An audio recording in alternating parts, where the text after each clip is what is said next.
Bien, bonjour à tous, donc on se retrouve pour la deuxième semaine de capsule vidéo.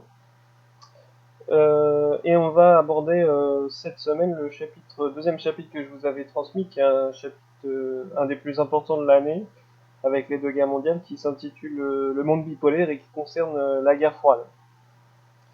Alors allons-y. Je vous avais donc transmis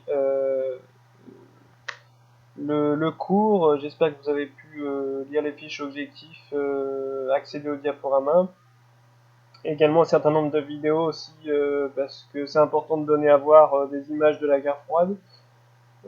Beaucoup de vidéos pour comprendre qu'est-ce qui se passe pendant cette période qui globalement se déroule de 1945 ou 1947 à 1991. Alors, on est dans un chapitre qui s'intitule Le monde depuis 1945, donc on est au lendemain de la Seconde Guerre mondiale, et ce chapitre s'appelle Un monde bipolaire au temps de la guerre froide. Euh, Alors justement, pour démarrer, on va aller voir ensemble la fiche objectif que je vous avais proposée. Donc vous avez ici le titre, hein, Un monde bipolaire au temps de la guerre froide 1945-1991. Alors d'abord pour expliquer ce titre. Euh, alors les bornes chronologiques 1947-1991, pourquoi les historiens appellent cette période la guerre froide? Alors on peut aussi prendre 1945, hein, le lendemain de la Seconde Guerre mondiale, mais en général on prend 1947. Alors que se passe-t-il dans cette période? C'est une période au cours de laquelle les deux grands vainqueurs de la Seconde Guerre mondiale, donc les États-Unis et l'URSS, s'affrontent. Mais ils vont s'affronter de manière indirecte, c'est-à-dire qu'il n'y aura jamais une guerre ouverte entre ces deux puissances. Donc c'est pour la raison pour laquelle on appelle cette guerre la guerre froide, c'est-à-dire qu'elle n'est pas chaude, il n'y aura pas de conflit direct entre les États-Unis et l'URSS. Ce sera une sorte de compétition, une compétition dans tous les domaines, que ce soit diplomatique, économique, politique, technologique.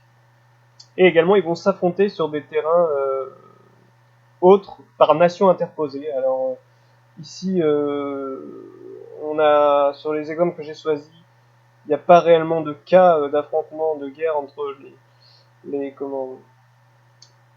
deux grandes puissances sur un terrain étranger, mais je vous parlerai tout de même de la guerre de Corée, qui a évidemment des implications jusqu'à aujourd'hui, mais il y a aussi la guerre du Vietnam. Un monde bipolaire, pourquoi un monde bipolaire? Parce que globalement, durant cette période, alors on a vu au chapitre précédent que c'était pas vraiment le cas, mais ça l'est en partie. La plupart des pays de la planète vont se ranger soit aux côtés des États-Unis, soit aux côtés de l'URSS. Donc, on le verra sur la carte tout à l'heure, on a l'impression que le monde est coupé en deux. Du coup, il y a deux pôles. Le pôle ouest qui est plutôt allié aux États-Unis et le pôle qu'on appelle l'Est qui est plutôt allié à l'URSS et aux communistes. Alors pour le plan, euh, quelques repères, donc on verra à la carte comme d'habitude des repères chronologiques. Ensuite j'ai choisi comme étude de cas le mur de Berlin qui montre le symbole de la division Ouest-Est, ce qu'on appelle la crise de Cuba, des missiles de Cuba en 1962 comme symbole de l'affrontement indirect, et les affrontements idéologiques et culturels. Alors il y en a tout un tas d'exemples, hein. On verra notamment, j'ai choisi pour illustrer ce passage le film Rocky euh, sur cet affrontement idéologique et culturel.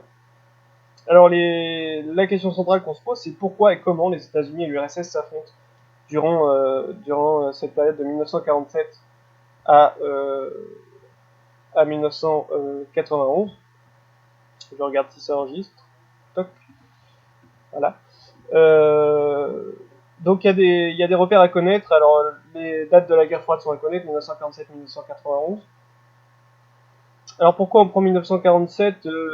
Parce que c'est un moment où on est quasi sûr que les deux vont s'affronter indirectement. Vous allez avoir ce qu'on appelle la doctrine Truman. Le président américain annonce en fait qu'il ne fait pas confiance aux soviétiques, aux communistes, à l'URSS, et donc qu'il engage ils ont une sorte d'affrontement indirect, et de la même côté, l'URSS publie une doctrine qu'on appelle la doctrine Janov, qui accuse les États-Unis d'être des impérialistes et des capitalistes. Ensuite, ce qu'il faut connaître également, c'est le blocus de Berlin.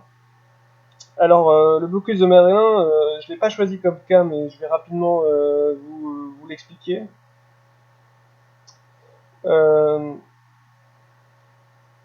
C'est une des premières crises de la guerre froide entre 1948 et 1949. Alors, il me faudrait, je vais juste prendre le temps d'aller chercher quand même une carte de Berlin pour vous expliquer le blocus de Berlin, ça va être plus simple.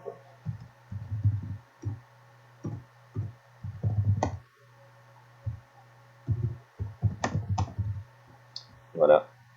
Et elle me permettra aussi de vous expliquer le mur de Berlin tout à l'heure. Tac.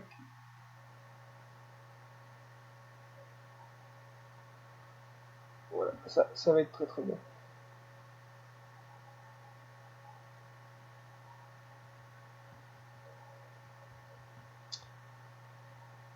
Alors, blocus de Berlin, donc que j'avais pas choisi comme étude de cas, mais qu'il faut connaître. Alors, qu'est-ce qui se passe entre 1948 et 1949? Vous avez ici donc une carte de l'Allemagne.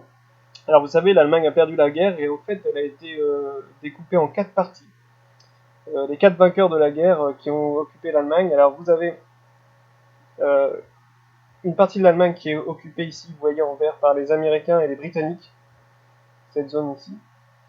L'Allemagne de l'Est globalement qui est occupée par les soviétiques, les communistes, ici, et une zone qui a été donnée à la France, hein, à la frontière française, qui est occupée ici à l'ouest. Donc voilà la situation de l'Allemagne. L'Allemagne est littéralement découpée en morceaux au lendemain de la guerre, et ils sont sous occupation militaire jusqu'en 1949.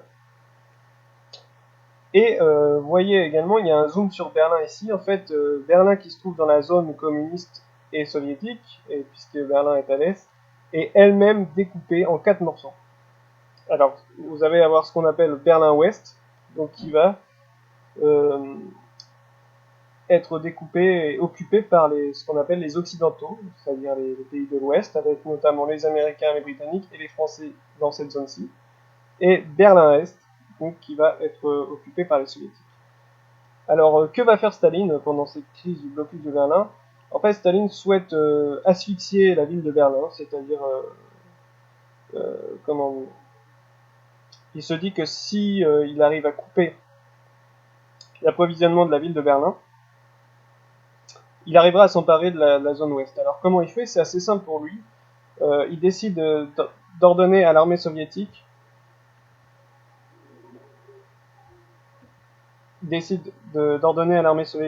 donc de fermer, d'encercler totalement la zone ouest. Alors, l'armée soviétique ici entoure cette zone, il ferme les frontières, et il ferme les frontières ici, ce qui fait que la ville de Berlin-Ouest est totalement encerclée et n'est plus approvisionnée en nourriture, par exemple, ou autres denrées.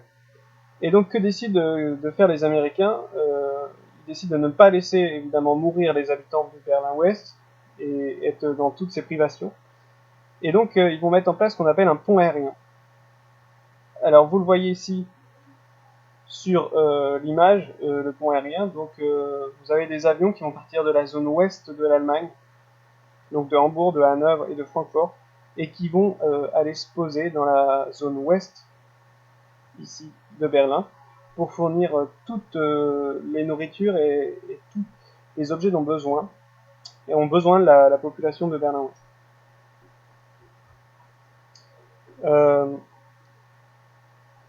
Voilà comment